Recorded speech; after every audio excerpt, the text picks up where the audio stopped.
Marching in lockstep in full uniform, that was the world of Frederick the Great, known in Europe for his fearsome military victories. But the King of Prussia was also a thinker and an aesthete. He was a great lover of music, the arts, and philosophy.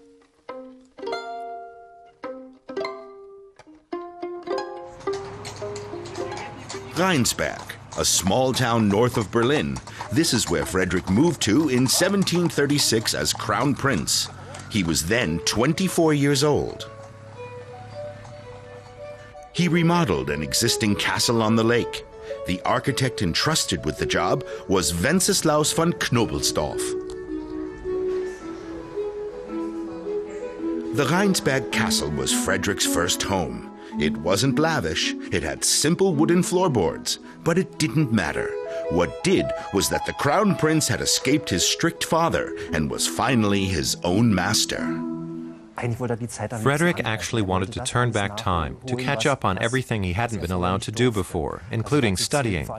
He immersed himself in philosophy. He would have loved to simply abolish sleep altogether in order to study continuously 24 hours a day.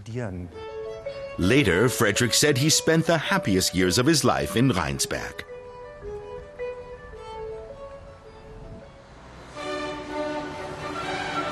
Berlin's Unter den Linden Boulevard. This is where the most famous monument to Frederick is located. He ascended the throne in 1740, just 28 years old and full of energy. He immediately set about developing Berlin. He commissioned the Opera House and the Royal Library, and St. Hedwig's Cathedral, and Prince Henry's Palace for his brother. Today, the latter serves as the main building of the Humboldt University.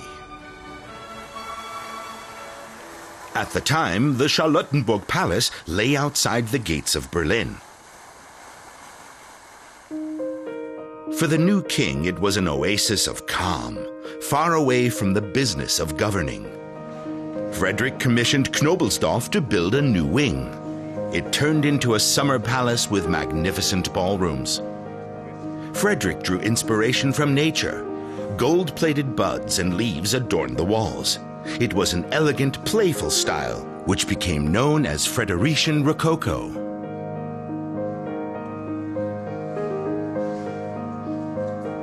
The treasures at the Charlottenburg Palace included the tobacco cases of Frederick the Great.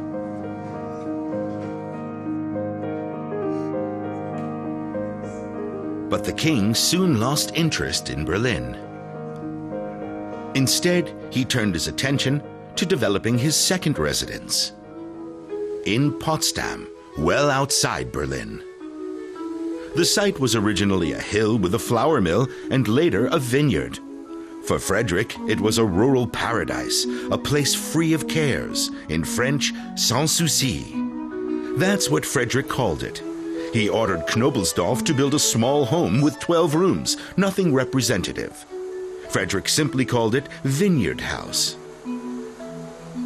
Today, visitors from all over the world come to Sanssouci. The place exudes a magic of its own, and always has.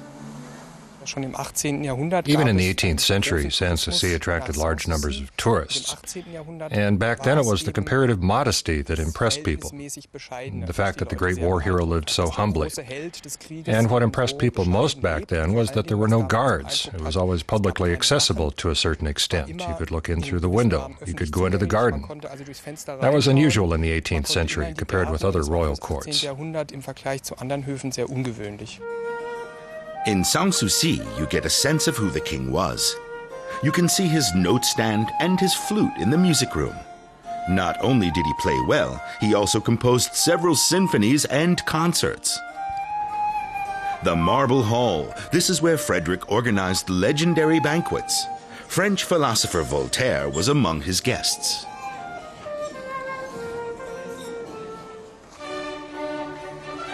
Frederick commissioned other buildings in the sprawling Sanssouci Park. After the Seven-Year War, which ended in 1763, he built the splendid new palace as a symbol of his power.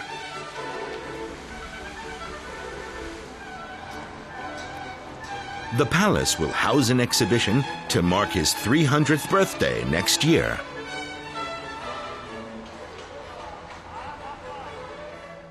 For those interested in admiring the legacy of Frederick the Great, Rheinsberg, Berlin, and naturally Potsdam are absolute must-sees.